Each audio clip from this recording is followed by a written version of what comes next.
Parsha, Parshas Pekudei, Moshe Rabbeinu gives a detailed accounting for all the materials that were given to build the Mishkan. So the Yalkut cites a posuk from Mishlei, from Proverbs, Ish Emunos, Rab Brochos. A person is the Ish Emunos, a person who's faithful. That person, Rab Brochos, he emanates, or he's a person who's able to give many brochos. Many brochos emanate from that person. Either what he does is blessed, or the bracha which he gives, the bracha takes effect. So the Midrash asks, who is Ish Emunos? Who is that faithful, reliable person? Ish Emunos is Moshe Rabbeinu. And the reason why he's Rab Brochos, why he is abundant in brochos, is because he's Ish Emunos. Because we see in terms of the Mishkan, despite the degree of wealth, which was unlimited wealth, every detail, every part of whatever was given is accounted for and identified where it went into the Mishkan. Ish Emunos Rab Brochos. The person Emunos, who's Nemon, he's faithful, he's consistent in his behavior, in a proper context, Rab Brochos. The question is why?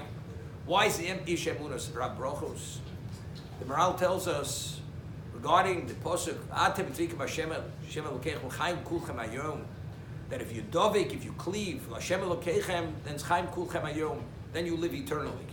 So he says, why? What is the Makor HaBrocha? What is the source of all bracha, of all blessing? Hashem Himself. So the more a person cleaves and is attached to the source, the greater beneficiaries is of that bracha. Therefore, Atem Advekim Hashem Elokeichem, the result is Chaim Kulchem Hayom. Now, we've said many times, there's a mitzvah of Alachta B'Drochov, there's a mitzvah of Botidbok, you should emulate Hashem's ways, Mahu Rachum, Ma'avatote Rachum, as He's merciful, as He's gracious, Mahu Chanun, in every aspect. What's the point of emulating Hashem's ways, His characteristics? Ubotidbok, you should be cleave to Him. You should be Davik B'Talmid Chachomim. You should marry a Bas Talmud Chacham, because they are God's representatives. What's the value of that? Because the greater the commonality between ourselves and HaKadosh Baruch Hu, the more we're able to attach ourselves to Him.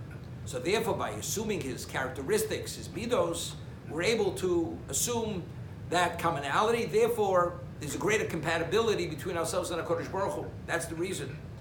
Now, the Gemara tells us in Shabbos that Chasoma Shel HaKadosh Baruch Hu is emes, that the signet of God is emes, is truth.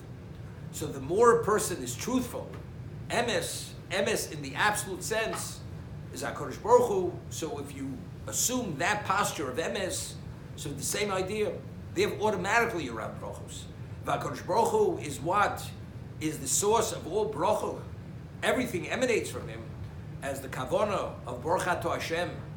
You are the source of all bracha. So Moshe Rabbeinu, who's Ish Emunos, he's the person who's faithful, he's consistent, and he's able to identify to every detail his consistency and his truthfulness and his faithfulness. Automatically, he's Rab Brochos. That's why bracha emanates from him, because he's directly attached to the source of bracha, which is Hashem Himself. Now, just to conclude, there's a bracha which we give to every chosn and kala. They should be bone bayis nemon b'Yisrael. Not they should be good Jews. They should have nachas. What's bayis nemon? Because if the bayis is nemon, because if the bayis is emunos, is nemon, is faithful, and it's consistent with the halacha, then it's a Rab Brochos. That's the greatest bracha we could give to the new couple that gets married, that the bayis, the home they build, is consistent, is nemon, is faithful to the Torah. And it's faithful to the Torah Shebechsav, Torah Shebal Peh, and to all the laws that they're obligated to keep. Then it's Rab Brochos. Therefore, this is the greatest level of bracha.